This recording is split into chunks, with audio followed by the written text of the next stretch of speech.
వచ్చారు కేసీఆర్. కాళేశ్వరం విచారణకి ఘోష్ కమిషన్ ముందు హాజరు కాబోతున్నారు. కేసీఆర్ వెంట దాదాపుగా మరో 8 మంది హాజరు కాబోతున్నారు. ప్రాజెక్ట్ అనుమతులు, నిధుల వ్యవహారం పైన కమిషన్ ప్రశ్నించబోతోంది.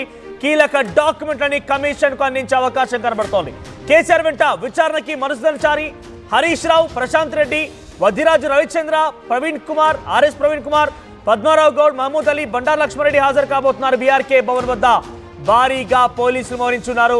అక్కడికి కేటీఆర్, కవిత, ఇతర బీఆర్ఎస్ పార్టీ కీలక నేతలు కూడా చేరుకున్నారు. ఎస్, డైరెక్ట్ గానే బీఆర్కే భవన్ దగ్గరికి వెళ్తాను. బీఆర్కే భవన్ దగ్గర నుంచి ప్రతినిధి శిల్ప అందుబాటులో ఉన్నారు. శిల్ప, కేసీఆర్ అక్కడికి చేరుకున్నట్టు తెలుస్తోంది. అక్కడ ఎటువంటి హడావి నెలకొంది, అప్డేట్స్ ఏంటి? రైట్, ఎగ్జాక్ట్లీ 11 గంటలకు మాజీ ముఖ్యమంత్రి కేసీఆర్ బీఆర్కే భవన్కి చేరుకున్నారు. ఎగ్జాక్ట్లీ 11:30 విచారణ ప్రారంభం కానున్నది. హాఫ్ అన్ అవర్ ముందుగానే ఇక్కడికి చేరుకున్నారు. 11:15 ఇక్కడ చేరుకుంటారని ఒకవైపు కార్యకర్తలు చెప్పినప్పటికీ 15 నిమిషాలు ముందుగానే ఇక్కడికి చేరుకున్నారు. 11:30 పీసీ ఘోష్ ఆధ్వర్యంలో విచారణ ప్రారంభం కానున్నది. ఇప్పటికే మాజీ మంత్రులైనటువంటి ఒకవైపు ఈటల రాజేందర్ కావచ్చు, హరీష్ రావు నుంచి స్టేట్మెంట్ రికార్డ్ చేశారు. వాళ్ళ నుంచి మేడిగడ్డ బ్యారేజ్ కుంగిపోవడానికి గల కారణాలంటే అనుమతులకు సంబంధించినటువంటి అన్నిటి నుంచి కూడా వాళ్ళకి సంబంధించి వాళ్ళ స్టేట్మెంట్ రికార్డ్ చేశారు. వాటిని బేస్ చేసుకొని ఈరోజు మాజీ ముఖ్యమంత్రి కేసీఆర్ని ఈరోజు ప్రశ్నించనున్నారు. ఇప్పటికే దానికి సంబంధించినటువంటి ప్రశ్నలు కూడా రెడీ చేశారు. ఒకవైపు కేసీఆర్ ఇక్కడికి వస్తున్న దాంతో పెద్ద ఎత్తున ఇటు కార్యకర్తలు పెద్ద ఎత్తున చేరుకున్నారు. చూడడానికి పెద్ద ఎత్తున కార్యకర్తలు భారీగా పోలీస్ బందోబస్తు ఏర్పాటు చేశారు. బీఆర్కే భవన్ చుట్టూ కూడా పోలీసు ఆధీనంలోకి తీసుకున్నారు. అడుగడుగున కార్యకర్తలు ఎక్కడికక్కడ వస్తున్నారు. వీళ్ళని అదుపు చేయడానికి పెద్ద ఎత్తున అటు మహిళా పోలీసులు కావచ్చు, ఇటు పోలీసులు కావచ్చు పెద్ద ఎత్తున రంగంలోకి దిగారు. ఎక్కడికక్కడ రో పార్టీలు ఏర్పాటు చేశారు. ఇంకోవైపు బారిగేట్స్ కూడా ఏర్పాటు చేసిన పరిస్థితి కనిపిస్తుంది. 11:30 ఎగ్జాక్ట్లీగా ఈ విచారణ అనేది ప్రారంభం కానున్నది. పీసీ ఘోష్ ఆధ్వర్యంలో ఈ విచారణ కాళేశ్వరం విచారణ అనేది ప్రారంభం కానున్నది. ఇప్పటికే గతంలో ఇరిగేషన్ డిపార్ట్మెంట్కి సంబంధించినటువంటి అధికారులని ప్రశ్నించారు. అదేవిధంగా ఈటల రాజేందర్ గతంలో ఆర్థిక శాఖ మంత్రిగా వ్యవహరించారు. అదేవిధంగా మాజీ మంత్రి హరీష్ రావును సైతం కూడా విచారించారు. సో వాళ్ళ స్టేట్మెంట్ ఆధారంగా ఈ రోజు కేసీఆర్ని విచారించనున్నారు. ముఖ్యంగా గతంలో కాళేశ్వరం కమిషన్ సంబంధించి అటు అనుమతులు లేవు, కేబినెట్ అనుమతులు లేకుండా దీన్ని నిర్మించారు. ఇంకోవైపు మేడిగడ్డ బ్యారేజ్ని ఎందుకు కట్టారు, మేడిగడ్డ బ్యారేజ్ ఇంతకుముందు తుమ్మడిగుంట దగ్గర కట్టాల్సి వచ్చింది, కానీ ఇక్కడ ఎందుకు కట్టారని కూడా మొత్తం మీద ఇప్పటికే ప్రశ్నలన్నీ కూడా రెడీ చేశారు. దాని ఆధారంగా ఈ రోజు ప్రశ్నించనున్నారు. మొత్తం మీద ఎక్కడికక్కడ భారీగా పోలీసు బందోబస్తు ఏర్పాటు చేసి ఎవరిని కూడా లోపలికి అనుమతించననేది. కేసీఆర్ వెంట ఒకవైపు హరీష్ రావు కావచ్చు, పద్మారావు గౌడ్, వీళ్ళందరూ కూడా వెళ్ళారు.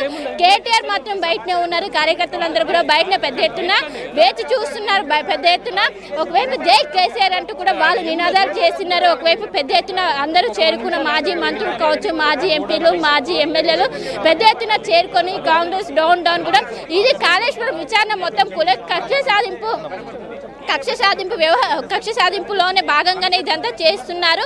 ఒకవైపు కాళేశ్వరం వల్ల రాష్ట్రం మొత్తం కూడా సస్యశ్యామలంగా ఉంటుంది. అలాంటిది ఈ విధంగా చేస్తున్నారు. కావాలనే కేసీఆర్ని టార్గెట్ చేసి ఈ రోజు విచారణకు రమ్మన్నారంటూ కూడా ఒకవైపు అటు బీఆర్ఎస్ కార్యకర్తలు పెద్ద ఎత్తున చేరుకున్నారు. బయట వాళ్ళ ఆందోళనలు అయితే కొనసాగుతున్నాయి. ఒకవైపు ఉదయం 6 గంటల నుంచే పెద్ద ఎత్తున చేరుకున్నారు. బీఆర్కే భవన్ చుట్టూ కూడా పెద్ద ఎత్తున చేరుకొని ఇటు కేసీఆర్కి మద్దతుగా పెద్ద ఎత్తున చేరుకొని ఇక్కడ వాళ్ళు నినాదాలు చేస్తున్నారు. మాజీ మంత్రులు, మాజీ ఎమ్మెల్యేలు మొత్తం కూడా బీఆర్ఎస్ సంబంధించినటువంటి పార్టీ క్యాడర్ మొత్తం కూడా ఇప్పుడు బీఆర్కే భవన్ దగ్గర ఉందని చెప్పుకోవచ్చు. ఎగ్జాక్ట్లీ 11:02 ఇక్కడికి చేరుకున్నారు. కేసీఆర్ వెంట హరీష్ రావు వీళ్ళందరూ కూడా ఉన్నారు. వాళ్ళందరూ లోపలికి వెళ్ళారు. కేటీఆర్, కవిత మాత్రం రాలేదు, కేసీఆర్ వెంట రాలేదు. వాళ్ళందరూ కూడా బయటనే ఉన్నట్టు కూడా ప్రస్తుతం అయితే తెలుస్తుంది. సో మొత్తం మీద ఎగ్జాక్ట్లీ 11:30 పీసీ ఘోష్ ఆధ్వర్యంలో ఈ విచారణ ప్రారంభం కానున్న. దీనికి సంబంధించి కూడా గతంలో హరీష్ రావు హాజరయ్యేటప్పుడు కొన్ని కీలక డాక్యుమెంట్స్ కూడా తీసుకెళ్ళారు. కానీ కేసీఆర్ సంబంధించి ఎలాంటి డాక్యుమెంట్స్ కూడా తీసుకెళ్ళలేదు. ప్రధానంగా వాళ్ళు ఇచ్చినటువంటి స్టేట్మెంట్ ఆధారంగా ఈ రోజు మొత్తం చేయనున్నారు. మొత్తం కూడా బ్యారేజ్ కుంగిపోవడం గల కారణాలు ఏంటి, ఒకవైపు నేషనల్ డ్యామ్ సేఫ్టీ అథారిటీ ఇచ్చిన రిపోర్ట్ ఆధారంగా మొత్తం కూడా ఈ రోజు ఎంక్వైరీ చేయనున్నారు. దానికి సంబంధించి అనుమతులు ఎక్కడి నుంచి, కేబినెట్ అనుమతులు ఉన్నాయా లేవా, మేడిగడ్డ బ్యారేజ్ కుంగడానికి గల కారణాలు ఏంటి, మొదట ఎవరు దీన్ని టేకప్ చేశారని కూడా అన్ని విషయాలకు సంబంధించి ఈరోజు కాళేశ్వరం కమిషన్ విచారణలో ఈరోజు బిగ్ డే అని చెప్పుకోవచ్చు. మరి కాసేపట్లోనే ఎగ్జాక్ట్లీ 11:30 విచారణ ప్రారంభం కానున్నది. దీనికి సంబంధించి కూడా కేసీఆర్ వెంట 9 మందికి పర్మిషన్ ఇచ్చారు. సో వాళ్ళందరూ కూడా లోపలికి వెళ్ళారు. మొత్తం మీద ఇటు హరీష్ రావు, అదేవిధంగా హరీష్ రావుతో పాటు కొంత కీలక నేతలు మాత్రం ఇక్కడ కేసీఆర్ వెంట ఉన్నారు.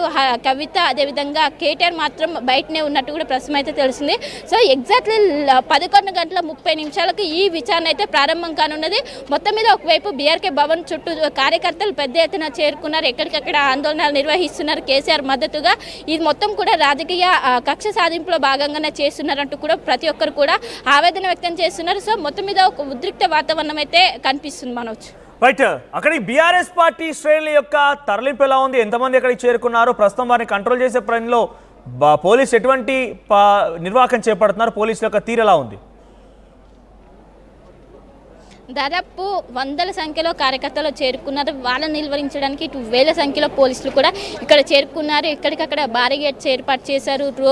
రోప్ సహాయంతో వాళ్ళని నిలువరిస్తున్న పరిస్థితి కనిపిస్తుంది. ఎందుకంటే ఇప్పటి వరకు ఒకవైపు హరీష్ రావు కావచ్చు, ఈటెల రాజేందర్ వచ్చారు. కానీ ఈరోజు మాజీ ముఖ్యమంత్రి కేసీఆర్ అవడంతో పెద్ద ఎత్తున కార్యకర్తలు ఇక్కడికి చేరుకున్నారు. వాళ్ళందరికీ ఆయన చూడడానికి కావచ్చు మద్దతుగా చాలామంది చేరుకున్నారు. ఇందులో భాగంగా భారీగా ఎలాంటి అవాంఛనీయ ఘటనలు జరగకుండా భారీగా పోలీసు బందోబస్తు ఏర్పాటు చేశారు. మనం విజువల్స్లో కూడా చూసుకోవచ్చు.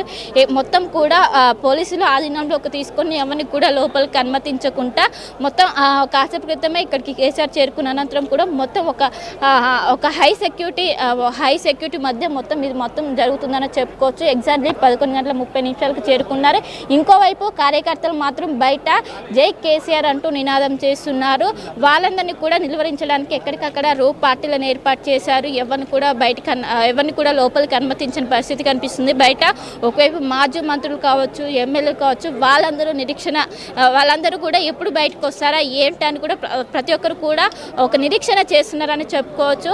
సో ఎక్కడికక్కడ బారిగేట్స్ ఏర్పాటు చేశారు, రోప్ పార్టీలు ఏర్పాటు చేసి ఇటు మహిళా కార్యకర్తలని కంట్రోల్ చేయడానికి ఇటు మహిళా పోలీసులను కూడా రంగంలోకి దింపారు. సో మొత్తం మీద మరి కాసేపట్లోనే పీసీ ఘోష్ ఆధ్వర్యంలో ఈ విచారణ అనేది ప్రారంభం కానున్నది. ఈరోజు కాళేశ్వరం విచారణలో బిగ్ డే అని చెప్పుకోవచ్చు. ఎందుకంటే గతంలో మాజీ ముఖ్యమంత్రి వ్యవహరించి మొత్తం కూడా తనకు తెలిసే ఇవన్నీ జరిగాయి అంటూ కూడా అందులో ఎందుకు అవకతవకలు జరిగాయి అన్ని కూడా విచారణ చేయడం గతంలో అడ్వకేట్లు కూడా ఆయనతో పాటుగా ఓపెన్ కోర్టులో ఆయన ఏం క్వశ్చన్ చేస్తున్నారు, ఎటువంటి సమాధానం చెప్తున్నారు, ఏం డాక్యుమెంట్స్ అడుగుతున్నారు, ఆయన ఏం డాక్యుమెంట్స్ ఇస్తున్నారు పూర్తిగా ఎప్పటికప్పుడు రికార్డ్ చేస్తారు. ఎందుకంటే ఇన్ ఫ్యూచర్ ఎటువంటి ఇబ్బందులు ఎదుర్కోకుండా లీగల్ కాన్సిక్వెన్సెస్ ని ముందుగానే పసిగట్టే పనిలో ఆ అడ్వకేట్ లోపలికి వెళ్ళారు. ఈ రోజు కేసీఆర్ తో పాటుగా అడ్వకేట్ లోపలికి వెళ్తున్నారా? రైట్, ప్రస్తుతం ఏదైతే కేసీఆర్తో పాటు హరీష్ రావు కొంతమంది పార్టీ నుంచి కీలక నేతలు